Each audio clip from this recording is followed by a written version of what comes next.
ഇന്ന് നമ്മൾ തയ്യാറാക്കുന്നത് ഹെൽത്തി ആയിട്ടുള്ള 2 തരം ബ്രേക്ക്ഫാസ്റ്റ് ആണ് കേട്ടോ.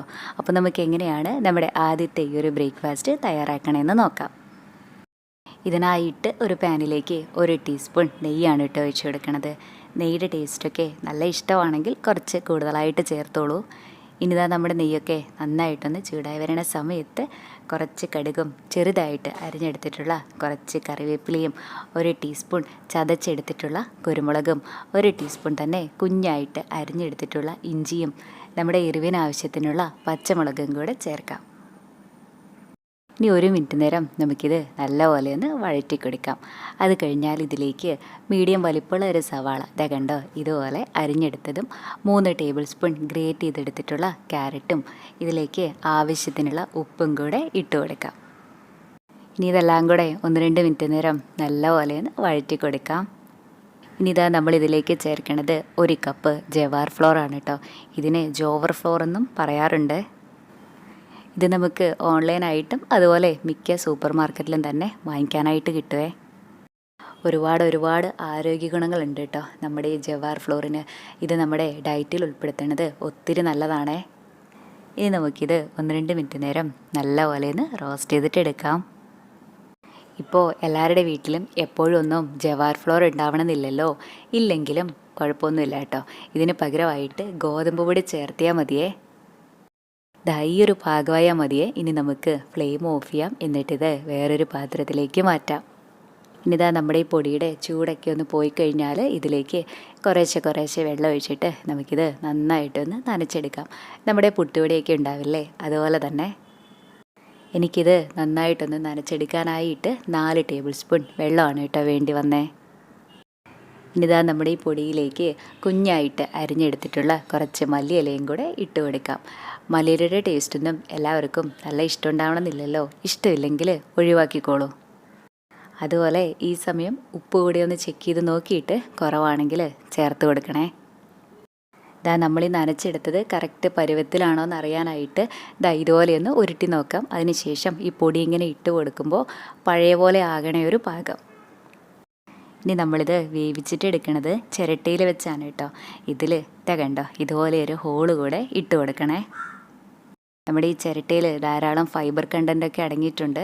നമ്മൾ ഫുഡൊക്കെ എപ്പോഴും ചിരട്ടയിൽ വേവിച്ചെടുക്കുവാണെങ്കിൽ ഒന്നുകൂടെ ഹെൽത്തി ആയിരിക്കും.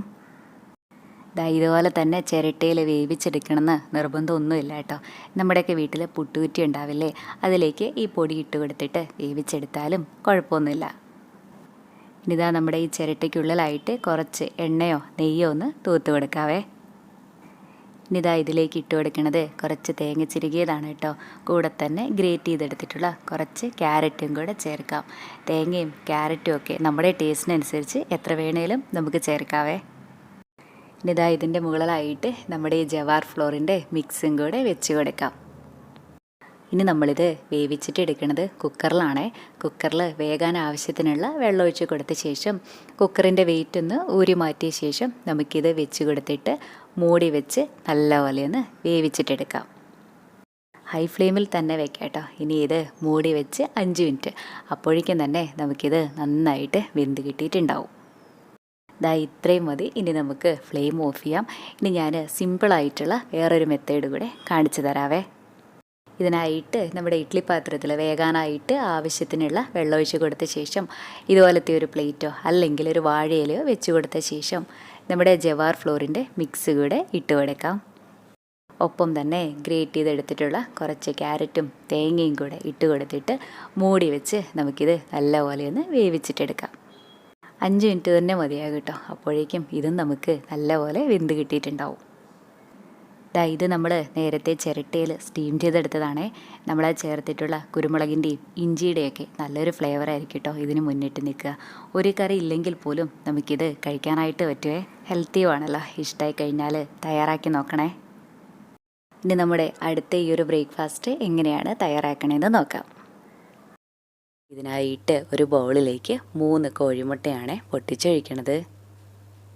ഇനി നമുക്കിത് ഒരു സ്പൂണോ ഫോർക്കോ വെച്ചിട്ട് നല്ലപോലെ ഒന്ന് മിക്സാക്കി കൊടുക്കാവേ. ഇപ്പോൾ എല്ലാവർക്കും ഒന്നും മുട്ടയുടെ മഞ്ഞക്കരു കഴിക്കാനായിട്ട് ഇഷ്ടമുണ്ടാവണമെന്നില്ലല്ലോ. ഇഷ്ടമില്ലെങ്കിൽ എഗ് വൈറ്റ് മാത്രം ചേർത്തിയാൽ മതി കേട്ടോ. അതുപോലെ മുട്ട കഴിക്കാത്തവരാണെങ്കിൽ ഇതിന് പകരമായിട്ട് 1/4 കപ്പ് കടലമാവ് എടുത്തിട്ട് അതിലേക്ക് കുറച്ച് വെള്ളം കൂടെ ചേർത്തിട്ട് നല്ലപോലെ ഒന്ന് കലക്കിയെടുത്താൽ മതിയേ. അങ്ങനെ ചെയ്താലും കുഴപ്പമൊന്നുമില്ല. ഇനി ഇതിലേക്ക് നമ്മൾ ഇട്ട് കൊടുക്കുന്നത് 1/2 കപ്പ് ഓട്സ് ആണ്. കൂടെ തന്നെ കണ്ടോ ഇതുപോലെ കുഞ്ഞായിട്ട് അരിഞ്ഞെടുത്തിട്ടുള്ള ചെറിയൊരു സവാളയും ക്യാപ്സിക്കവും നമ്മുടെ എരിവിന് ആവശ്യത്തിനുള്ള പച്ചമുളകും 1 ടീസ്പൂൺ കുരുമുളക് ചതച്ചതും പൊടിയായിട്ട് അരിഞ്ഞെടുത്തിട്ടുള്ള കുറച്ച് മല്ലിയിലയും ഇതിലേക്ക് ആവശ്യത്തിനുള്ള ഉപ്പും കൂടെ ചേർത്തിട്ട് നല്ലപോലെ ഒന്ന് യോജിപ്പിച്ച് കൊടുക്കാം. ഇതിലേക്ക് ക്യാപ്സിക്കൊക്കെ ചേർക്കണമെന്ന് ഒരു നിർബന്ധമില്ല കേട്ടോ. നമുക്കിഷ്ടമുള്ള പച്ചക്കറികളൊക്കെ നമുക്ക് ഈ സമയം ചേർക്കാവേ. ഇത് നന്നായിട്ടൊന്ന് യോജിപ്പിച്ചെടുത്ത് കഴിഞ്ഞാൽ 5 മിനിറ്റ് നേരം നമുക്കിത് ഇവിടെ ഒന്ന് മാറ്റി വയ്ക്കാം. നമ്മളിതിലേക്ക് ഓട്സൊക്കെ ചേർത്തുകൊണ്ട് തന്നെ 5 മിനിറ്റ് ആകുമ്പോഴേക്കും ഇതൊന്നും കൂടെ കുറുകി വരുവേ. 5 മിനിറ്റ് കഴിഞ്ഞാൽ നമ്മുടെ ഈ ഒരു ഓട്സ് ഓംലെറ്റ് തയ്യാറാക്കാനായിട്ട് ഒരു പാനിലേക്ക് 1 ടീസ്പൂൺ എണ്ണ ഒഴിച്ച് കൊടുക്കാം. നമ്മുടെ പാനിൻ്റെ എല്ലാ ഭാഗത്തേക്കും നമ്മുടെ ഈ എണ്ണയൊന്ന് തൂത്ത് കൊടുത്ത ശേഷം നമ്മുടെ ഈ ഒരു മിക്സ് നമുക്കിതിലേക്ക് ഒഴിച്ചെടുക്കാം. ഇനി നമുക്കൊരു സ്പൂണ് വെച്ചിട്ട് ഇതുപോലെ ഒന്ന് നിരത്തി കൊടുത്ത ശേഷം മൂടി വെച്ച് നല്ലപോലെ ഇതൊന്ന് വേവിച്ചിട്ടെടുക്കാം. ഈ സമയം ലോ ഫ്ലെയിമിൽ വെക്കാനായിട്ട് പ്രത്യേകം ശ്രദ്ധിക്കണേ. ഒരു സൈഡായി കഴിഞ്ഞാൽ നമുക്കിതൊന്ന് മറിച്ചിട്ട് കൊടുക്കാം. ഇനി മറ്റേ സൈഡും മൂടി വെച്ച് തന്നെ നല്ലപോലെ വേവിച്ചിട്ടെടുക്കാം. പെട്ടെന്ന് തന്നെ ആയിക്കിട്ടും കേട്ടോ, ഒരുപാട് സമയമൊന്നും എടുക്കില്ല. ഇത്രയും മതി. ഇനി നമുക്ക് ഫ്ലെയിം ഓഫ് ചെയ്യാം. എന്നിട്ടിത് വേറൊരു പാത്രത്തിലേക്ക് മാറ്റാം. ഇത്രേ ഉള്ളൂ നമ്മുടെ ഓട്സ് ഓംലെറ്റ്. നമ്മളിതിലേക്ക് കുരുമുളകൊക്കെ ചേർത്തുകൊണ്ട് തന്നെ കഴിക്കാനായിട്ടൊരു പ്രത്യേക രുചിയാണ് കേട്ടോ. ഇത് തയ്യാറാക്കാനും നല്ല എളുപ്പമല്ലേ. ഓട്സ് കൊണ്ട് ഇതുവരെ ഓംലെറ്റൊക്കെ തയ്യാറാക്കി നോക്കിയിട്ടില്ലെങ്കിൽ ഒരു പ്രാവശ്യം ഇതുപോലെ ഒന്ന് ചെയ്ത് നോക്കണേ. എന്നിട്ട് അഭിപ്രായം പറയാനും മറക്കല്ലേ. താങ്ക്